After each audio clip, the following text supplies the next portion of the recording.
Laissez-moi vous conter l'étonnante histoire de l'astucieux petit chamelier.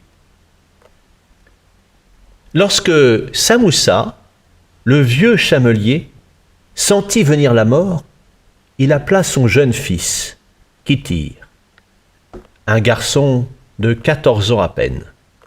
« Mon fils, je vais bientôt quitter ce monde et le seul bien qu'il me reste et que je peux te léguer, c'est un vieux chameau. Comme tu le sais, j'ai dû vendre tout le cheptel pour nous nourrir et notre maison tombe en ruine.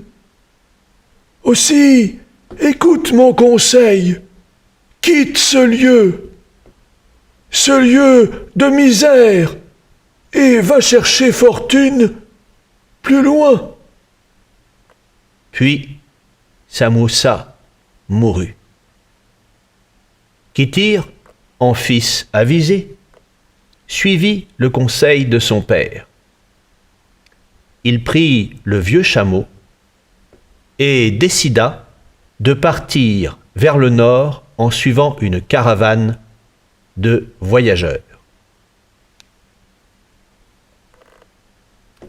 Après plusieurs jours de marche dans le désert, le groupe arriva à un oasis pour se désaltérer, parce que ce jour-là, il faisait une chaleur énorme. Il descendit de son chameau et vit, près de l'oasis, un vieil homme. Un vieil homme qui semblait assoiffé. Kitir s'approcha du vieil homme et lui dit : « Vieil homme, veux-tu que je remplisse ta cruche pour que tu puisses te désaltérer ? » ?»« Mais ma cruche est cassée, dit le vieil homme. « Que cela importe, je peux te prêter la mienne. » Kitir s'approcha du vieil homme et lui donna à boire. Le vieil homme, qui était en fait un magicien et qui voulait tester Kitir, lui confia un secret. « Si tu vas vers le nord, tu vas forcément passer par la ville de Kolkara. C'est une cité maudite, tu n'as pas le choix. Mais cette cité est très dangereuse. » « Pourquoi ?» dit Kitir. « Il y a, devant cette cité, un gardien, un géant à 2 têtes, qui mange tous les voyageurs. » Kitir fut saisi d'effroi. « Mais alors, si nous n'avons pas d'autre choix et d'autre route,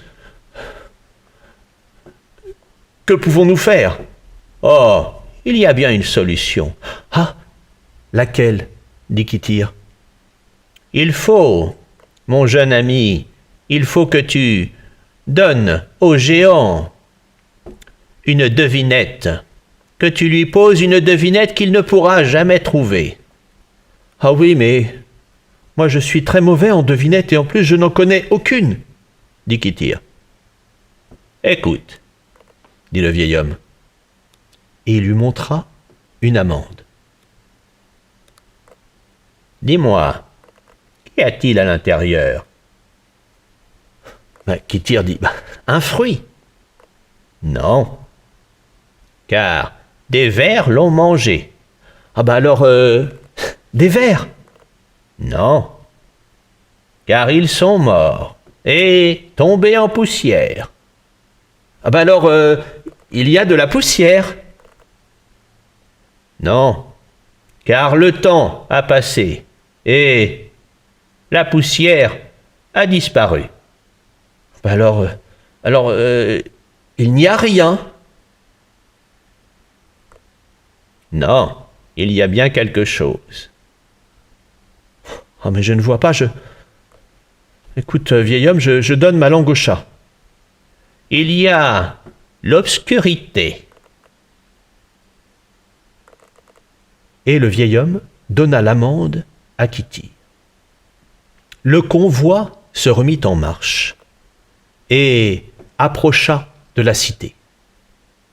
Devant la cité se tenait effectivement ce géant à 2 têtes. Une tête qui regardait, qui surveillait tout ce qui se passait sur sa droite, et une autre tête qui surveillait tout ce qui se passait sur sa gauche. Il vit les voyageurs arriver. Tous tremblaient de peur devant ce géant. En effet, devant lui, des squelettes, un nombre incalculable de squelettes se trouvaient sur le sol. Kittir prit son courage à 2 mains, s'avança devant le géant et sortit l'amande et lui montra. « Dis-moi, géant, voici ma devinette. Qu'y a-t-il dans cette amande ?» Oh, fit le géant. Facile, il y a un fruit. Non. Alors, Il n'y a pas de fruit, géant, car les vers l'ont mangé. oh. Alors, il y a des vers. Non, car ils sont morts et réduits en poussière. Oh. Alors, c'est très facile, il y a de la poussière. Non, car le temps a passé et toute la poussière a disparu. Oh. Alors, Le géant se gratta la tête, réfléchit un moment et dit « bah, c'est facile, il n'y a rien. Non, il y a quelque chose. » Le géant se gratta encore la tête, plus longuement, réfléchit, et d'un coup, un sourire illumina son visage, un sourire qui permit de voir ses dents pointues et acérées, dont la pointe était teintée de rouge, rouge sang. Oui, je sais, il y a l'obscurité. Kittir se dit « Il n'est plus malin qu'il n'y paraît. » Mais à malin, malin et demi. Kittir dit « Non, ce n'est pas la bonne réponse. » Le géant « Bah si, c'est la bonne réponse. » Non, non, ce n'est pas la bonne réponse. Et Kittir prit l'amande et la fracassa en 2. Alors, géant, dis-moi où est l'obscurité. Bah, elle est partie à partir du moment où tu as fracassé l'amande et tu l'as ouvert sa coquille en 2. Oui, mais où est-elle maintenant ? Dis-moi où est-elle. Trouve-la. Alors le géant se mit à courir à droite et à gauche, à chercher partout. À un moment, il s'arrêta, fixa un poing sur le sol et montra un tout petit trou. Et dit à Kittir, « Elle est là, je la vois tapie au fond du petit trou qui est là. » Ah, très bien.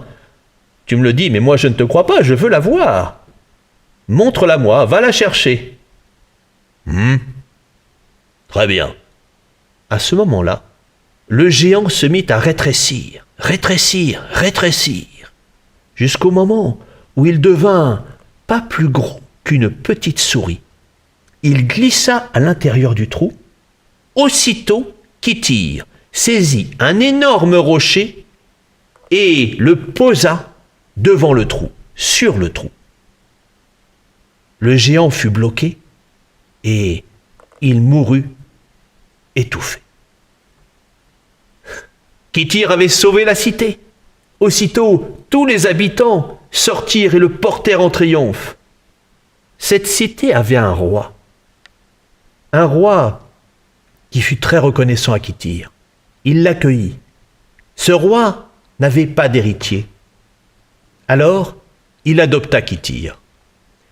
Et, à sa mort, Kittir devint roi à son tour. Et il était renommé pour avoir une grande sagesse. Ainsi, la ville de Kolkara, la cité de la peur, il la baptisa Abulkara, qui voulait dire la cité du bonheur.